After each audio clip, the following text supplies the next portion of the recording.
Bem-vindo aqui para mais um vídeo que nós vamos conversar sobre análise de papéis. Hoje é dia 14 de maio de 2024 e no dia de ontem, no fechamento do pregão, o IRB, Instituto de Resseguros do Brasil, divulgou seus resultados para o primeiro trimestre de 2024. E foi interessante o que apareceu em relação ao lucro líquido da companhia. E será que foi tudo isso mesmo? E no caso do IRB, que fará no dia de hoje, dia 14, às 11 horas, vai fazer a sua teleconferência de resultados. Vou tentar acompanhar no máximo que eu puder, principalmente na parte de perguntas e respostas, mas eu estou adiantando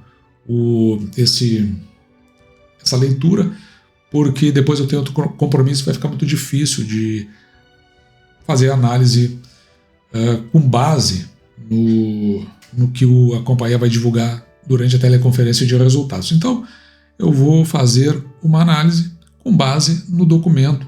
Esse aqui é a análise do desempenho.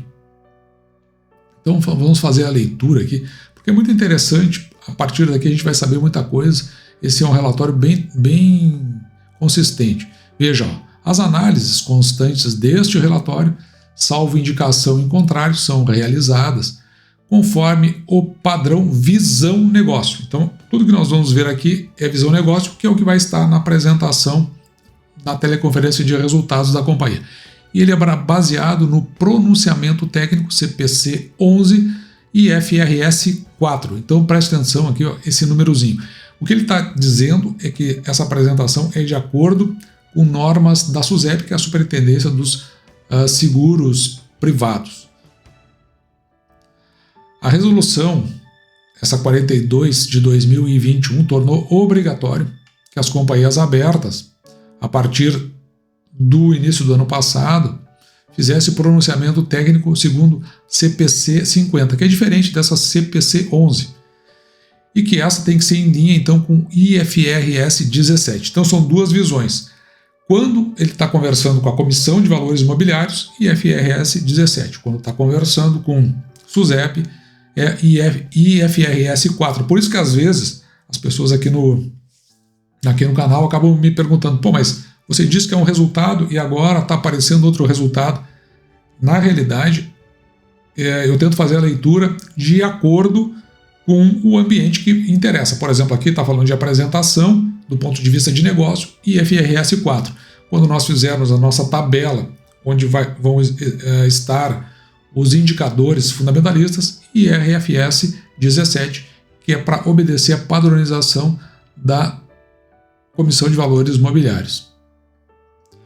As informações que constam nas informações trimestrais revisadas, divulgadas na Comissão de Valores Mobiliários na presente data, levam em consideração, então, como eu disse, o IFRS 17. Posso estar repetindo o que eu acabei de dizer. E aqui, análise do relatório, então, IRFS 4. Descendo aqui mais um pouquinho, eu fiz algumas marcas que eu achei relevante nesse relatório. Então veja que, segundo o IRFS 4, a companhia teve um lucro líquido de 79 milhões. O lucro líquido alcançou 79 milhões no primeiro trimestre, frente ao resultado de 8,6 milhões no primeiro trimestre de 2023. O resultado do underwriting foi positivo, ou seja, essa limpeza que está sendo feita na carteira, ele ficou positivo em 124 milhões versus 3,7 milhões no primeiro trimestre de 2023. E o índice de sinistralidade foi de 58,2 no primeiro trimestre de 24. Aqui no caso é somando, né, todo o conjunto dos ramos em que há os seguros da companhia. Ele é melhor em 19,1 pontos percentuais quando comparado com o primeiro trimestre de 2023. Esses dados todos estão colocados aqui do lado. Ó. Então, o underwrite mais a sinistralidade e também, aqui no caso, o índice combinado, que é um dos que a gente vai olhar logo em seguida, que a companhia ela pretende sempre que ele fique abaixo de 100 e agora ela chegou nesse patamar. Faz ainda uma consideração em relação às chuvas no estado do Rio Grande do Sul, porque isso tem pressionado, né, o preço da ação da companhia. E veja que eles estão em contato com os clientes do Rio Grande do Sul e estão com o compromisso de fazer análise e pagamentos o mais rápido possível. Por enquanto, eles não conseguem estimar o impacto desses sinistros na região por conta de que o evento ainda está em andamento. Então, aqui eu vou abrir um parênteses. O que está acontecendo aqui atualmente? Ontem parou de chover, de noite começou um vento sul, represou a água, porque para que reduza a enchente é preciso que a água escoe do lago, ou rio, ou estuário Guaíba para a Lagoa dos Patos. Se tem vento sul, isso fica dificultoso, inclusive gerou ondas na região sul de Porto Alegre, onde novas residências foram atingidas. Mas hoje amanheceu com temperatura baixa e com muito sol. Consequentemente, há uma tendência de que as águas acabem escoando. Isso aí deve levar de 10 a 15 dias, que é o que a gente observou em épocas passadas. E aí sim, descortinado isso, é que a gente vai ter o cenário onde realmente as empresas, principalmente as de seguros, vão ser as mais acionadas dentro do contexto de cada uma, mas é onde se vai ver o tamanho do estrago e aquilo que realmente vai ser necessário ser feito para a reconstrução do estado do Rio Grande do Sul. Aqui, como eu falei do Rio Guaíba, né, eu estou me referindo mais à região de Porto Alegre e à região metropolitana. Claro que depois ainda tem todo o contexto do restante do estado. Então, o IRB atua em linhas de negócio que podem ser impactadas. Podem, então essa palavra aqui é importante. Tais como a parte patrimonial, rural, residencial, entre outros, desde que haja cobertura para alagamentos e enchentes nesses contratos. Ou seja, se tiver isso aí dentro da contratação, então a sinistralidade pode ser impactada. Se não tiver isso, ou seja, não tem resseguros estendidos para que seja coberto pelo IRB. Se você, como é uma companhia de resseguros, eu não falo muito sobre isso, mas o que significa o resseguro, né? É como se as empresas de seguro, pelo menos essa ideia que foi criada lá em 1939, cada uma desse uma participação para essa companhia maior que faz uma espécie de um colchão. Então, se uma companhia for atingida, o conjunto acaba ajudando essa companhia para que ela dê a cobertura correta no caso de alta sinistralidade. Ou seja, é uma forma de cobrir questões pontuais, assim, para que uma empresa não vá à falência sendo a única atingida. Então, é como se fizesse uma reunião em grupo para que isso fosse suprido pelo o que é o resseguro. Então, essa é a ideia que tem ali por trás. Então, o IRB ele é essa companhia, né, que administra pedacinhos de companhias de seguro. Aqui tem mais uma questão que eu achei interessante, agora mudando um pouquinho do assunto, que foi esse pagamento antecipado de debêntures que o IRB realizou. Por que isso aqui aconteceu? E o valor aqui foi na ordem de 120 milhões, se eu não me engano. Não, está aqui, o total pago, 91,9 milhões. O que foram resgatadas 100 mil debêntures. O que aconteceu? Essas debêntures, a garantia delas estava atrelada aos precatórios que o IRB tinha para receber, que são esses 277 milhões. Como ele recebeu no dia 2 de maio, o que aconteceu? Para que ele pudesse liberar os precatórios, ele teria que recomprar essas debêntures. Foi o que ele fez. Então, se você fizer esses 277 menos esses 91, é o que sobrou vamos supor assim, de bruto, pelo menos, nesse caso, porque ainda tem a ver a questão de impostos, para que o IRB tivesse em caixa esses valores. Então, valia muito mais a pena quitar essas debêntures. Só que veja como isso aqui acontece no mês de maio, ou seja, o reflexo disso só vai ocorrer então por conta do segundo trimestre. Então a gente não vai ver esses valores nesse resultado, e é interessante a gente ver o quanto você pode impactar a companhia do ponto de vista dos seus resultados no futuro. Bom, aqui com relação à governança corporativa, é só uma citação que eu faço. Veja aqui, ó, tem 99,5% das ações no free float, ou seja, ela é uma corporation. Então ela não tem um controlador definido, mas tem participações muito fortes aqui, ó, de Bradesco Seguros com 15% e Itaú Seguros, que é o que dá uma fortalecida dentro da expectativa do pagamento de proventos da companhia, porque são esses aí que vão cobrar os resultados. Também aqui uma citação que eu quero, meus pêsames, estender à família do senhor Willy Otto Jordan Neto. Ele era vice-presidente financeiro e ele veio a falecer logo no início do mês de maio.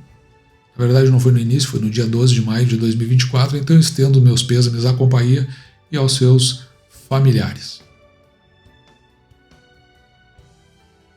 Com relação a cenário setorial, vamos dar uma olhada no que a companhia tem para dizer, porque tudo isso aqui vai estar na apresentação. De acordo com a plataforma de IRB Inteligência, o mercado segurador começou 2024 com crescimento de 10%. Se você olhar aqui embaixo, nos últimos 3 anos, o mercado segurador brasileiro tem registrado crescimento acima dos 10%, de acordo com a Confederação Nacional de Seguradoras. Então, o que a gente pode ver é que o IRB está em linha. As seguradoras contrataram 2,8 bilhões em resseguros, só em resseguros, tá?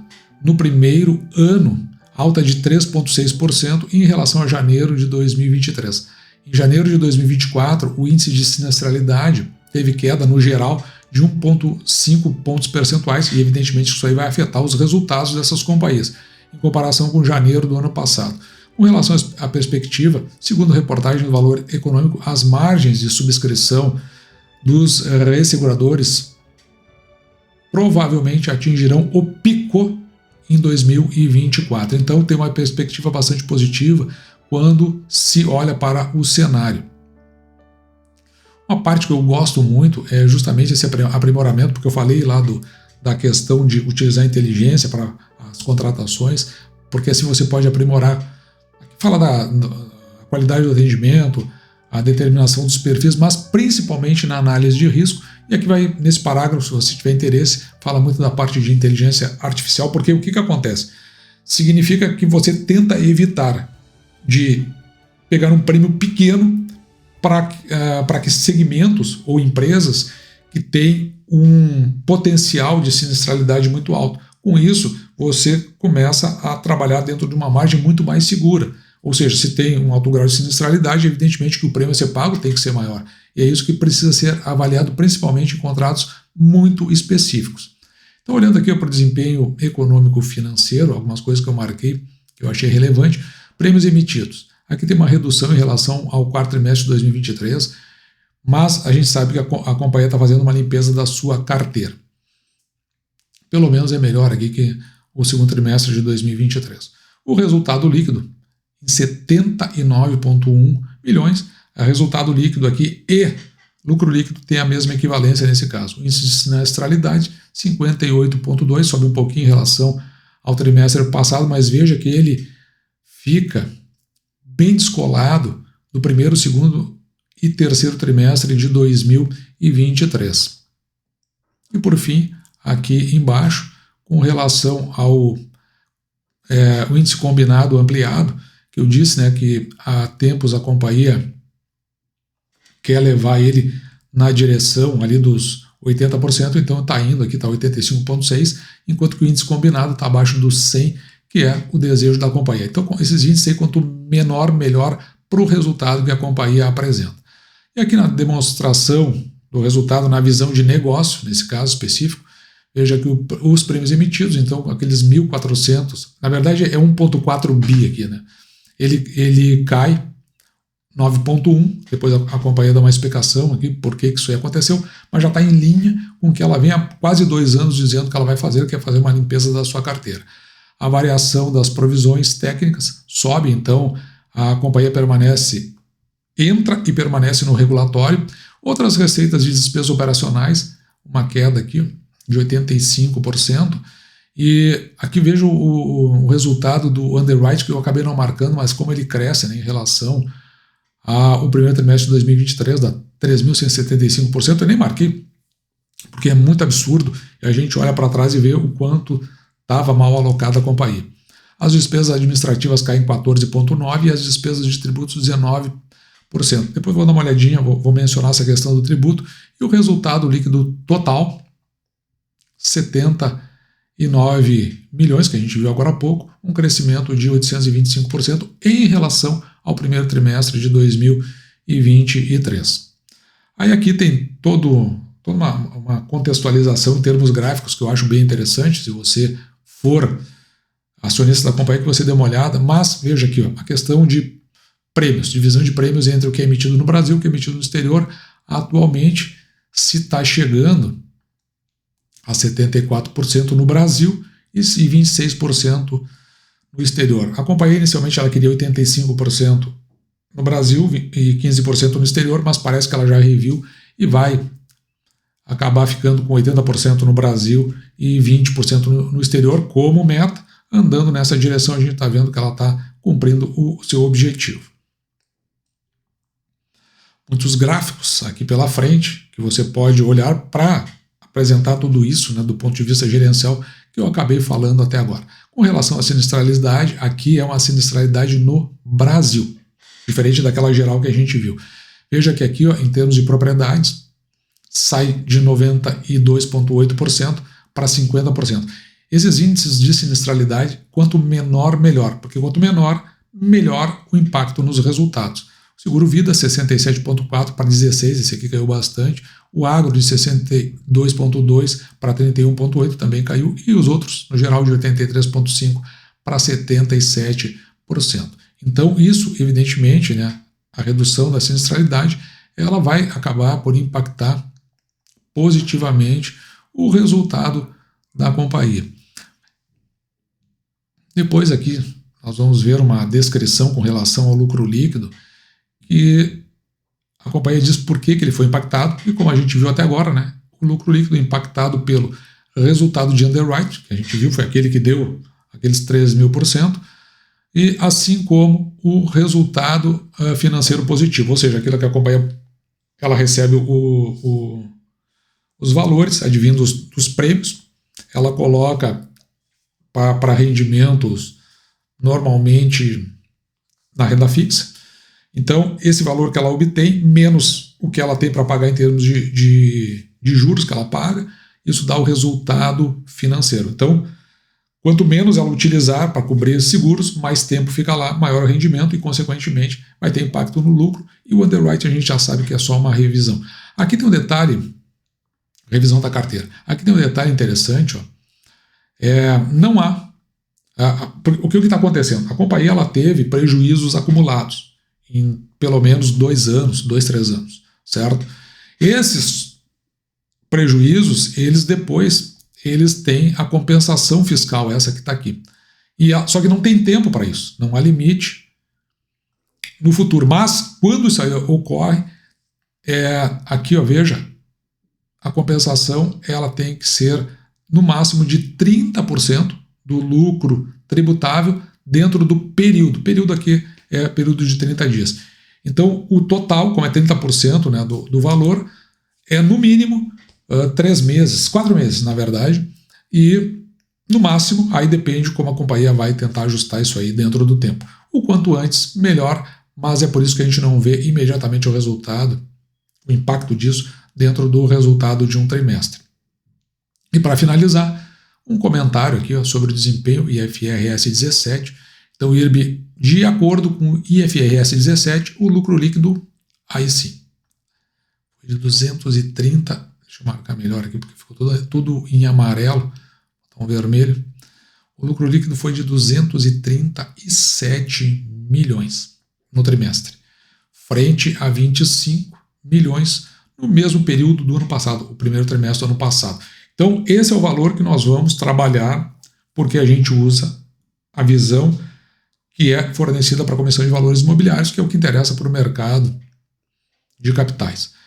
A receita com resseguros diminuíram 203 milhões em virtude da redução do prêmio emitido decorrente da estratégia de limpeza da carteira amplamente divulgada. Então, por isso que a gente viu lá aquela redução dentro dos prêmios emitidos. Então, isso aí faz 2 anos que a companhia vem fazendo isso, além do que uma diminuição na exposição internacional, como a gente viu que a companhia quer chegar num patamar menor para o Brasil em relação ao exterior. Aliás, desculpa, um patamar menor por exterior em relação ao Brasil.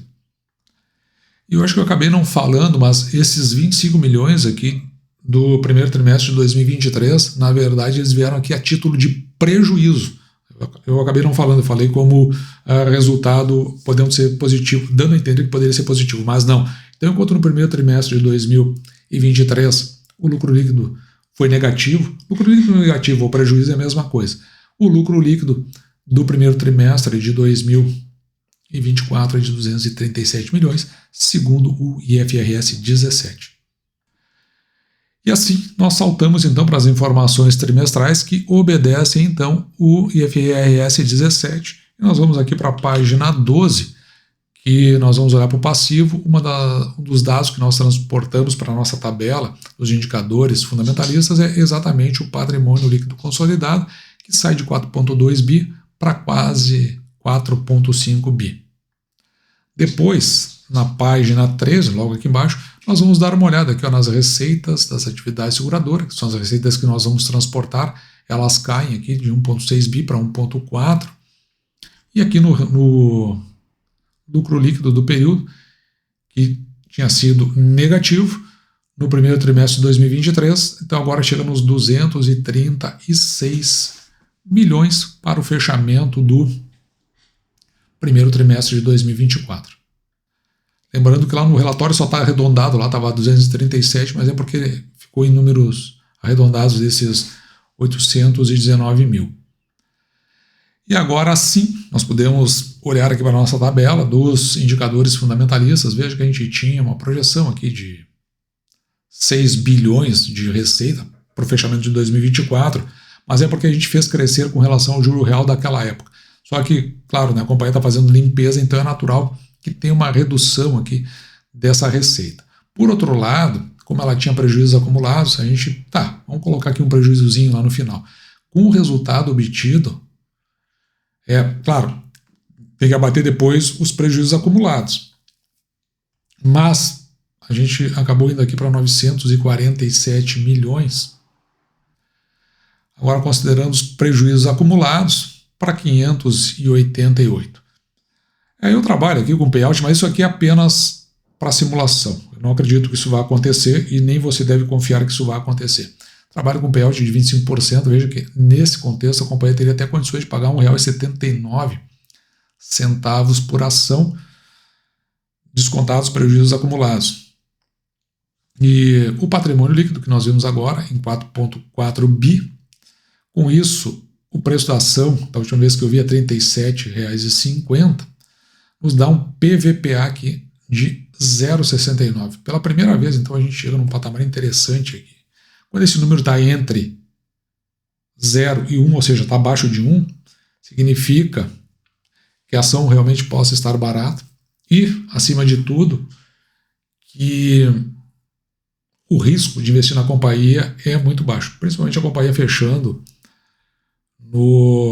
com lucro líquido em todos os ângulos que a gente veio olhando. Já o preço da ação, dividido pelo lucro líquido por ação em 5,24, indicativo aqui de que se comprar a ação a R$ 37,50, em função desse lucro líquido que a gente projetou para o final do ano, já descontado o prejuízo acumulado, teoricamente até deveria ser mais, você vai receber em torno de 5 anos e 3 meses aproximadamente. Os demais dados aqui eu não vou lidar, porque, afinal de contas, é só uma questão teórica por enquanto. A companhia com pretensão de pagamento de proventos apenas para o exercício de 2025, que para mim faz todo sentido. Espera concluir 24 e aí, conforme o resultado, então faz o anúncio dos proventos. Claro, vão ser relativos a 2024, mas com pagamento em 2025. É pelo menos o que eu imagino. E aqui no final eu sempre deixo um comparativo, aqui no caso as companhias de seguros, não todas, né? Eu coloquei as que fazem parte da carteira do canal, então você pode olhar aqui como fica em relação à IRB, com todos esses dados que nós vimos até agora, mais Caixa Seguridade e BB Seguridade. Na minha modesta visão, IRB é uma companhia que está a se oferecer. Da forma como está aí, o mercado não respondeu bem. Mas eu não compro ações do mercado e normalmente eu tenho visões diferentes do mercado. Às vezes o mercado está certo, às vezes eu que estou. Eu prefiro acreditar mais no meu ponto de vista em relação à IRB, para a minha ação está se oferecendo, e dentro desse contexto, a ação está se oferecendo, eu acho que talvez seja a hora, pelo menos para mim, de fazer novos aportes. Mas não recomendo nada disso para ninguém.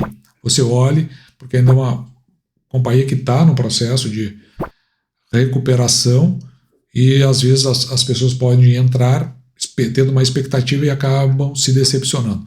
Aqui no canal eu trabalho muito com posições muito conservadoras, números conservadores, jogo bem para baixo, que é para que eu não tenha uma grande surpresa negativa no final de cada exercício. Acho que talvez, passado esse período terrível que tem aqui no Rio Grande do Sul e todas as consequências, ele já disse, talvez não seja tão impactado assim. Então pode ser que a gente tenha algum resultado interessante de IRB no fechamento de 2024. E dito isso, eu vou ficando por aqui, espero que você tenha gostado. Me despeço de você, desejando que você fique com Deus e deixando, como sempre, o meu grande abraço.